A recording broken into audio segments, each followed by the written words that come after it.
Assalamu alaikum friends. I hope you are fine and best. Dear student, لکه څنګه چې موږ مخکې ویلو چې preposition یو انټرېسټینګ ټاپک دی موږ سره، نو موږ کوشش وکړو چې اکثره موږ خپل لیسن په preposition باندې جوړ کړو. اې نه علاوه موږ نور ګرامر هم ډیسکس کوو لکه اکټیو وایس پیسیو وایس ډایرکټ اینډ ډایرکټ سپیچ.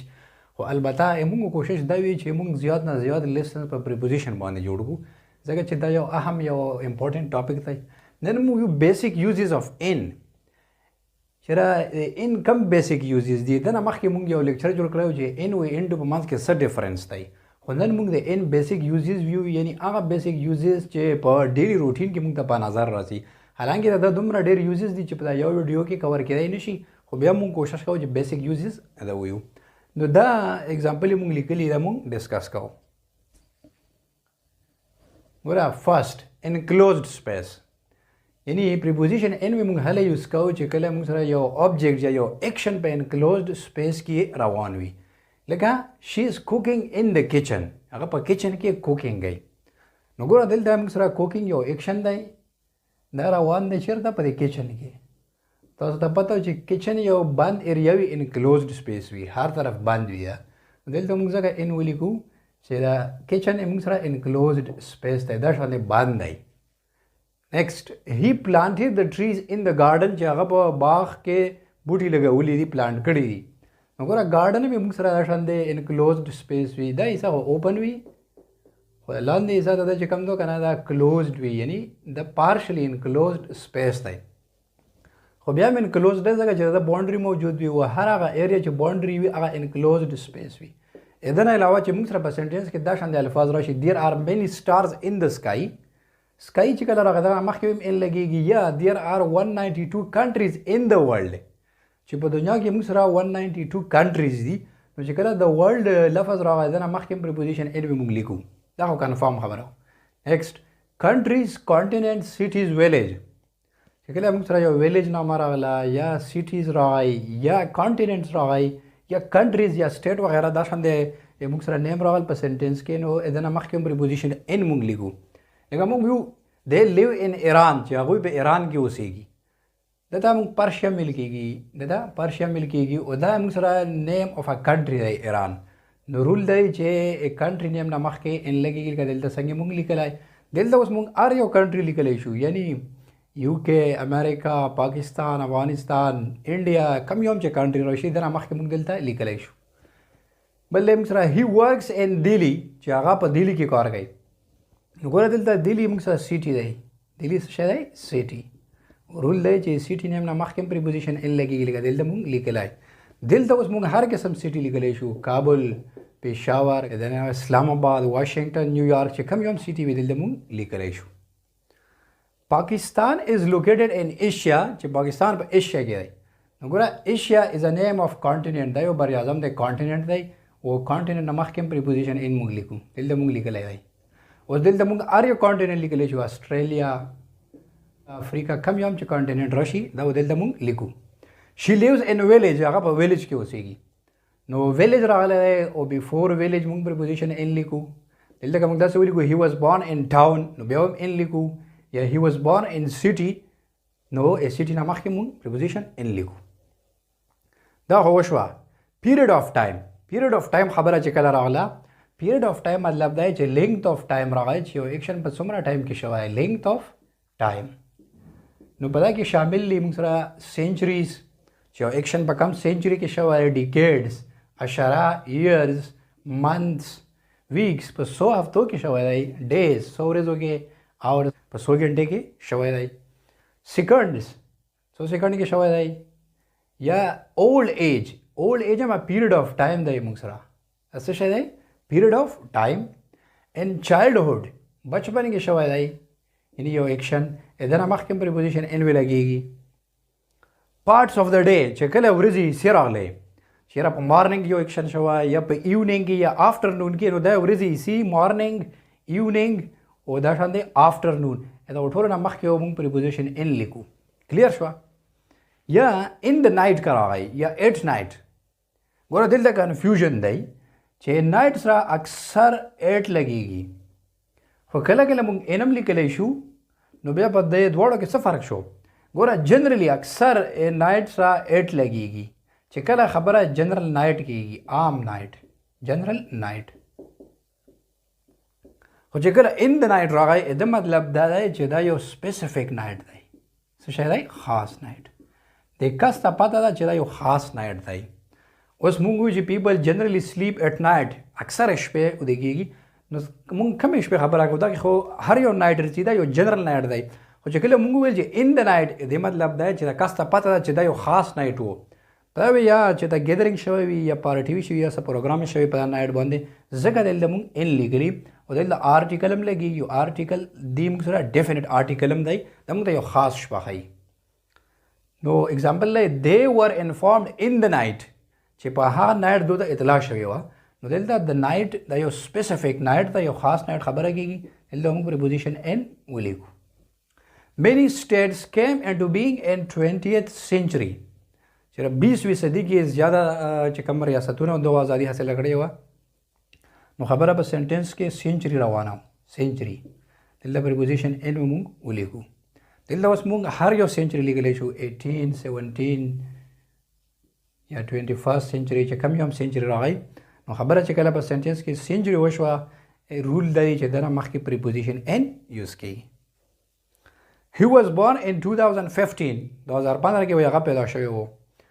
نو 2015 دا name of year دی دنه مخکې ان ولیکل شي. دلته اوس موږ هر یو لیکلی شو 2013 2017 چې کوم یو هم year وي چې خبره year راغله نو preposition in وی لګي کنفرم خبره ده. The meeting was held in April چې میټینګ په اپریل کې شوی و. نو اپریل is a name of month یو میاشتې نامه ده دنه مخکې preposition in لیکل کېږي. دلته اوس موږ هر یو لیکلی شو جنوري فبروري مارچ دسمبر کم یو هم چې منث وي نو preposition in موږ لیکو. The project was completed in that week. project په هغه ویک کې کمپلیټ شوی و. نو تاسو ته پته و چې that week په سنټنس کې ذکر شوی دی نو in لګېدلی دی. اوس دلته موږ هر یو ویک لیکلی شو 2 weeks 3 weeks in the following week in the past week دا شان چې کوم یو ویک راشي نو رول دی چې in وی لیکل کېږي. seasons ها next to use دا شان دی season چې کله راغی موسم یعنی چې خبره په سنټنس کې سیزن وشوه چې یو ایکشن په کم سیزن کې شوی دی نو هلته به موږ preposition in یوز کوو. لکه they will start new classes in spring چېرې په spring کې به new classes start کېږي. new classes به کله start کېږي په spring کې. spring is a name of season دا یو موسم دی نو دنه مخکې دلته موږ in ولیکلو. دلته اوس موږ هر یو لیکلی شو winter summer د شان هر یو سیزن موږ لیکلی شو. Most of the hilly areas are covered with snow in winter چې زیاتره چې کوم پهاړي علاقې دي په winter کې دلته څه کېږي برفباري کېږي. وګوره winter موږ سره څه دی name of season دی دا وجه ده چې دلته موږ in لیکلی دی. دلته اوس موږ هر یو سیزن لیکلی شو سمر یا چې کوم یو سیزن موږ خبره وکړو دلته موږ هغه لیکو. دا وشوه. next paper ګوره دا یو اهم خبره وه چې کله یو ایکشن یا څه شی لیکل شوی وي پیپر کې نو هلته به موږ څه لیکو ان وی لیکو. لکه وی ریډ د نیوز ان د نیوز پیپر چې په اخبار کې موږ نیوز پړاو کړي وو او تاسو ته پته و چې اخبار دس از میډ اف پیپر دا د پیپر نه جوړ وي نو دا وجه ده چې دلته موږ ان لیکلی چې څه شی د پیپر نه جوړ وي هلته به موږ ان لیکو. next there are 14 chapters in the book چې بک کې 14 chapters دي. ګوره بک از میډ آف پیپر تاسو ته پته و چې بک جوړ وي پیپر نه نو دا وجه ده چې دلته موږ preposition in لیکلی دی. next he talked on peace in the article چې په آرټیکل کې هغې په امن خبره کړې وه نو خبره talked on peace په څه شي کې شوې وه in the article کې. او آرټیکل مضمون وغیره هم دا پیپر باندې لیکل کېږي. article is written on paper نو دا وجه ده چې دلته موږ in ولیکو. کنډیشن ګوره کنډیشن دا مطلب دی چې یو انسان غم خوشحالي تکلیف مصیبت په کم حال کې دی نو preposition in موږ د کنډیشن هم واضح کوي چې یاره یو انسان په کم حال کې دی نو هلته به موږ in لیکو. لکه مخکې موږ ګورو I was in trouble چې زه په خطره کې وم نو ګوره خطره خامخا د څه دی یو کنډیشن دی یو حالت دی چې په انسان راغلی وي نو دا وجه ده چې دنه مخکې preposition in لیکل کېږي دلته موږ لیکلی دی. You are in happy mood چې ته خوشحال وې نو خوشحالي یو حالت خامخا انسان په سور کې وي چې خوشحاله وي. نو هیپي موډ د موږ سره څه دی؟ سټیټ ته یا کنډیشن دی. دلته preposition in یوز شي. He passed his life in poverty چې هغه په غربت کې وخت تېر کړی. نو تاسو ته پته و چې غربت هم یو حالت سټیج دی، یو سټیټ دی چې په یو انسان باندې راغلی وي. نو دا موږ سره یو سټیټ دی، دا وجه چې دلته موږ ان ولیکو. پاورټي موږ سره څه دی؟ یو کنډیشن دی، یو حالت دی. وی آر ان هری چې موږ په جلدی کې یو. وګوره هری خامخا د څه موږ سره یو کنډیشن دی، حالت دی. نو دا وجه دا چې دلته ان ولیکل شي. They were screaming in pain چې هغوی چغې والي په درد کې. نو وګوره درد هم یو کنډیشن دی، یو حالت دی چې یو انسان سره سامنے شوی یا په سنټینس کې مونږ کسو نو دلته preposition in وی یوز شي. ان موږ سره یوز شوی دی. sense of wearing اذن علاوه یا ډریس چې کله خبره د ویرینګ کېږي چې هغه کس یا هغه انسان کم قسم کپڑے اچولي ویرینګ یا ډریس یې دی نو هلته preposition in لازم استعمال کېږي. لکه he was dressed in blue shirt. وګوره blue shirt موږ سره څه دی؟ ډریس دی. نو ډریس دی دا وجه ده چې دلته ان یوز کېږي چې هغه کس ډریس شوی و د کم قسم لباس اچولی و، بلو شارټ. نیکسټ he looks amazing in black coat چې هغه په بلیک کوټ کې امیزنګ ښکاري. وګوره بلیک کوټ دا موږ سره څه دی؟ ډریس. دا کس امیزنګ ښکاري په کم ډریس کې؟ بلیک کوټ کې. لکه لایرس چې کوم برادر دي اکثر بلیک کوټ اچوي، لمونږ ان وی ولیکو. ارسو مخکې پروفیشن ډپارټمنټ. ګوره چې کله په سنټنس کې خبره پروفیشن وشوه یا ډپارټمنټ چې یو کس کمې پیشې سره منسلک دی یا دا په کم ډپارټمنټ کې کار کوي نو هلته به موږ preposition in یوز کوو. لکه his brother is in the air force چې د هغه ورور په ایر فورس کې دی. نو ګوره his brother دا په سنټنس کې منسلک دی کمې پیشې سره؟ ایر فورس سره. نو ایر فورس یو پروفیشن دی نو دا وجه ده چې دلته به ان ولیکل شي. کلیر شوه؟ دلته موږ هر یو پروفیشن لیکلی شو، پولیس، وابډا، چې کوم یو موږ ولیکو نو موږ ان بیا لیکو دنه مخکې. he works in finance department چې هغه په فاینانس ډپارټمنټ کې کار کوي. نو ګوره فاینانس ډپارټمنټ از ا نیم آف ډپارټمنټ. دا یو ډپارټمنټ دی چې په کې دا کس کار کوي. نو دا وجه ده چې دلته موږ ان وی یوز کو. دا هی کار کوي چیرته؟ په کوم ډپارټمنټ کې؟ فاینانس کې. نو دا وجه ده چې دلته ان یوز شوی دی. they were in journalism چې هغوی په صحافت کې وو مخکې. دا خلک په څه شي کې وو؟ په کم پروفیشن سره منسلک وو؟ جرنالیزم سره. جرنالیزم یو پروفیشن دی نو چې پروفیشن دی دلته ان ولیکل شي. کلیر شوه؟ ان موږ ته په دا سنټنس کې ښایي چې دا خلک کومې پیشې سره منسلک وو؟ جرنالیزم سره. بیفور جیرنډ دلته لږ ایکسپلینیشن کوو. یعنی ان وی بیفور جیرنډ، جیرنډ نه مخکې هم لګېږي. جیرنډ موږ سره وربل ناون وي. وربل ناون مطلب دا چې دا ښکاري ورب غوندې خو دا کار د ناون کوي. وربل ناون وي یعنی ورب سره چې کله موږ ان جي واچوو نو جیرنډ جوړېږي. لکه ټیچینګ دی دا ټیچ یو ورب دی سره موږ ان جي اچولی. ټریولینګ دا ټریول یو ورب دی سره موږ ان جي اچولی او دا نه جیرنډ جوړ شوی. لکه دا موږ سره وربل ناون وي. لکه څنګه ایټینګ نیم آف اکټیویټي وي، یو کارنامه وي. یا سویمینګ، دا شان دی رایټینګ، ډرایوینګ وغیره، دا ټول اکټیویټي دي. نو دې ته موږ جیرنډ ویو. ګوره شي ګاټ ا نیم ان ټیچینګ، هغه په ټیچینګ کې یو مقام پیدا کړی، یو نامه پیدا کړې وه. دلته ټیچینګ موږ سره جیرنډ دی. نیم آف اکټیویټي دی چې دغه نامه پیدا کړې وه په کوم اکټیویټي کې؟ ټیچینګ کې. نو دا وجه ده چې دلته موږ ان لیکلی دی. اوس دلته موږ سره په سنټنس کې اصل ورب ګاډ دی، دا موږ سره ورب دی. او ټیچینګ موږ سره جیرنډ دی په طور آبجیکټ آف پریپوزیشن استعمال شوی، یعنی دا وربل ناون دی. دا ګوره ورب نه اصل ورب موږ سره ګاډ دی، دا موږ سره ناون دی. he spent his life in traveling چې هغه په ټریولینګ خپل عمر تیر کړی. نو هی خپل لایف تیر کړی په کم اکټیویټي کې؟ ټریولینګ کې. دا موږ سره جیرنډ دی، وربل ناون دی. نو دلته بیا ان یوز شي.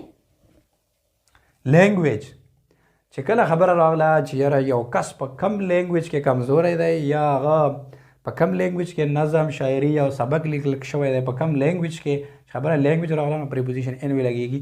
لکه د پویم واز ریټن ان اردو چې نظم لیکل شوی و په کم لینګویج کې؟ په اردو کې.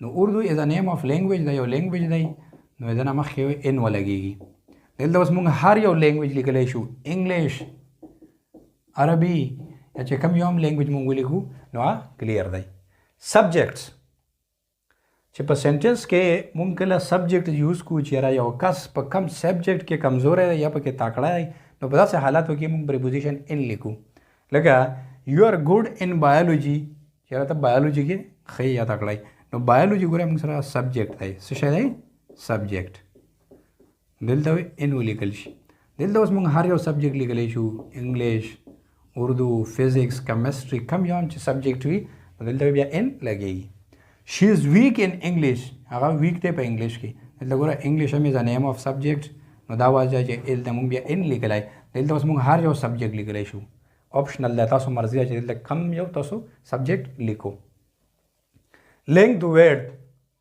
خبره اناپ راغله یعنی لمبای یا چوړی خبره راغله چې کله موږ پیمایش کوو نو دلته موږ ان لیکو لکه د روم از 15 feet in length چیرې دا په لینګ کې 15 feet تو نو روم موږ سره څومره فیټ تو په لینګ کې یعنی 15 feet تو دلته موږ ان ولیکو یعنی لینګ د روم څومره دی 15 feet دی ځکه دلته موږ ان لیکلی دی کلیر شو The wall is 6 centimeter in width چې دیوار 6 سنټیمیټر دی په چوړایۍ کې یعنی width راغلی دی دلته بیا ان یوز شوی دی دې مطلب دی چې دا وال 6 سنټیمیټر دی په څه شي کې width په چوړایۍ کې نو ناب تول خبره کېږي دلته ان لیکل شوی دی adjective plus noun اخري یوز دا شانته دی چې دا موږ ته ریلیشن ښیي adjective و noun یعنی adjective ریلیټ کوي د noun سره دغه دواړو یو تعلق ښیي موږ ته لکه he was famous in poetry